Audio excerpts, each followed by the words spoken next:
Good morning and welcome to This Week in Renewables, your bite-sized roundup of the renewable stories over the last 7 days. Episode 18, I like to cover articles covering solar, wind energy, hydropower, and today also a bit of hydrogen. Today, as you can see, I've got my mic hooked up, so I'm hoping that the sound quality is going to be a lot better, especially for my Spotify listeners and Apple Podcast listeners. I know there's been a few comments on the sound level, so I've invested in a Boyega mic, as it's referred, and hopefully it picks up the sound a lot better. So again, thank you for watching. This is episode 18. Today we start off with some hydrogen news, and Fortescue Metals Group, who have featured before a couple of weeks back, its green energy unit plans to build the world's biggest electrolyser factory in Queensland, looking to jumpstart the green hydrogen industry in Australia.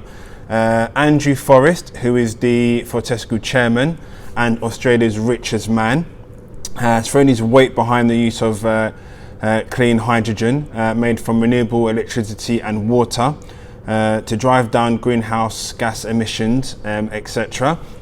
The new factory will make specialist equipment like electrolysers used in hydrogen production, as well as wind turbines, solar photovoltaic cells, and long-range electric cabling for Fortescue Future Industries (FFI) and its customers. FFI said the first stage of the planned hub will be electrolyser factory in Gladstone, 480 kilometres, that's 300 miles to be precise, north of Brisbane, producing electrolysers and capacity of 2 gigawatts a year, which is said was more than double current production globally. So this is really interesting news coming from Australia in the world of hydrogen, and specifically Fortescue Metals Group, or as their new unit has been referred to as the Fortescue Future Industries. Those who are not familiar with Andrew Forrest, he's a colourful gentleman, and Australia's richest man, and looks like he's definitely putting his hat into the renewables and clean energy. So it'll be interesting to see how the company progresses from here, and I'm sure they're going to be featured quite a bit often in This Week in Renewables. Following on from the hydrogen theme, and Octopus Energy and Res Group have teamed up for a 3 billion UK green hydrogen plan. Octopus Energy plans to invest 3 billion in hydrogen plants in Britain by the end of the decade, after striking a deal with RES, the giant renewable group. I believe they featured a few times on This Week Renewables in the past. The upstart gas and electricity supplier said the plan would help to accelerate the shift to a greener economy and would shield industrial customers from volatile energy prices. Considering the current energy crisis we have at the moment in the UK and prices, to say the least, this is fantastic news. Out of interest, Octopus Energy actually provide my electricity to my house, so it's interesting to see that the companies here in the UK are looking to do what they can do to help fight this climate change and renewables. Just to give a bit more information about this particular story, the duo plan to work with large industrial businesses seeking to decarbonise. Octopus Renewables Energy co-head Alex Briley called on industrial businesses currently using hydrogen to contact the partner and look in early move-up benefits. When we started investing in wind and solar farms, we believed that these technologies would outcompete fossil fuel generation and disrupt global energy markets, Bradley said. As that day has come, and with those cost reductions, there is now the opportunity to help major industrial companies make an obvious choice and use green hydrogen, he adds. The company also said they will act in response to the UK government's recently released hydrogen strategy. The government eyes 5 gigawatts of low carbon hydrogen production capacity by 2030. So again, this is some really interesting news. I know I haven't really covered hydrogen too much in This Week in Renewables, but it will be featured, on as it is now and in upcoming weeks. So again, interesting to see how that progresses across the UK. Moving from hydrogen to a bit of solar energy, and Total Energies is to solarize 8 DHL sites in Dubai. French major Total Energies will install solar panels in some of DHL's global forwarding sites in Dubai to provide it with over 14,000 megawatts hours of electricity annually. The freight service provider, part of German logistics company Deutsche Post, said on Thursday it has signed a strategic cooperation agreement with Total Energies regarding the implementation of the project. Under the plan, Total Energies solarize 8 of DHL's sites in Dubai to cover the equivalent of over 46,000 square meters of photovoltaic PV panels. Their installation will support the Deutsche Post DHL Group's target of reaching zero logistics-related emissions by 2050. So, again, this is some really interesting news coming out of the Middle East, and particularly in solar. More news on the solar side, and Falck is to break ground on a 10 megawatt solar plant in Sicily.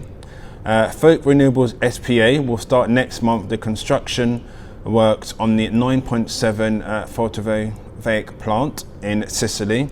It's first under its crowdfunding initiative in Italy, so that's quite interesting news there.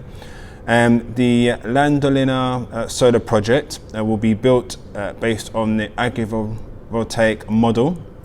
The plant will be integrated into the local agricultural activity, specifically the cultivation of olive, carob and almond trees, as well as medicinal herbs and, I've never heard this word before, and photic grass. Learn something new every day.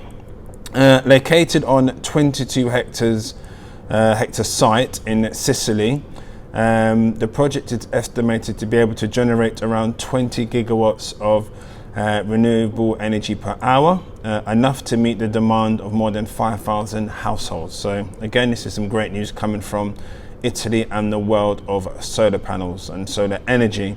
Moving on from some solar news to some wind energy, and some interesting news coming by way of Egypt.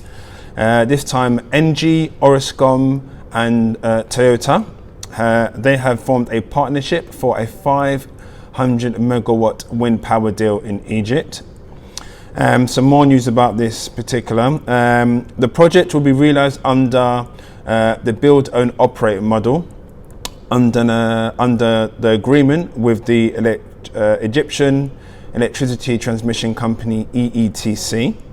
The pact will see the consortium develop construction and operate the wind park in 20 years, Orascom said on Thursday. The Cairo-based construction group will hold a 25% interest in the scheme and will take care of the installing and capacity. The power plant itself will be located in Ras Garab in the Red Sea governance. Financial close on the project is yet to be taken. Its execution is expected to take 30 months. Orascom Construction noted that the latest deal will triple its wind capacity to over 750 megawatts. So really impressive news there coming by way of this joint deal announcement by ENGIE, Orascom and Toyota. Look forward to seeing how that project progresses in the near future. Some more wind energy coming from GE. They seem to feature every week on This Week in Renewables. They have secured an order for a 132 megawatt wind turbine order from Vattenfall, and this is for the wind project in central Netherlands. The renewable energy division of General Electric will supply 24 units of its 5.5 megawatt Cyprus onshore wind turbine for the project, which is part of the Wind Plan Bleu wind farm, and will generate power equal to the needs of more than 130,000 households. GE said that this is the first wind turbine order signed with Vattenfall. The deal also includes a 25-year full service contract. So this is really good news, and I look forward to seeing how this progresses. Let's look at some more wind energy news. This time by way of RES, who were discussed earlier on. Vincis they've booked a 25 megawatt French repower job with RES. RES has ordered 16 turbines from Vincis for the 24 megawatt wind farm in southern France. The deal is for the gearlift Vincis 62 1.5 megawatt machines with 49 meter hub heights. It's located in the Ado region and was initially commissioned in 2001. Vincis and RES have also signed a 20-year service agreement. Managing Director Jean-Francois Petit said recently, as part of its ambitious repowering strategy, RES is proud to initiate the first project on its historic site of the Cellular Coliberis, and the first wind farm to be built by RES in 2001. So this is some really good news. Finally, with a bit of hydropower news, and this is for the Upper Tamakashi hydroelectric project in Nepal. This has begun operations, which is really fantastic news, having been involved in this project in terms of staffing capacity. The project itself, which is 456 megawatts, makes it the largest hydropower plant in the country. The plant itself is considered to be located in the most remote regions of the Upper Himalayas on the Tamakashi River, 6 kilometers from the border of Tibet. All 6 turbines and generators have been in full operation since September 2021. During the rainy season, the total electricity generated will exceed what the population and economy are currently consuming. This will lead to a decrease in electricity costs and the plan to supply consumers in need with electricity free of charge. In addition, Nepal could export the electricity as well. Since 2011, hydropower experts Octupus Energy and Lamea have been responsible for the implementation and planning and construction of the management of the project in cooperation with its partners. So congratulations to Octupus Lamea and those involved in this project. It's good to see these large-scale hydro projects coming into operations. That, my friend, sums up this week in renewables, your bite-sized roundup of the renewable stories over the last 7 days. You have been watching episode 18. Available on YouTube, Spotify and Apple Podcasts and all other streaming platforms. Again, do not forget to like, share and subscribe. Any recommendations for articles or any improvements, I'm always willing to take them on board, such as being told to invest in a mic. You can see I've done one. And again, thank you very much and have a wonderful week ahead. Take care. Bye.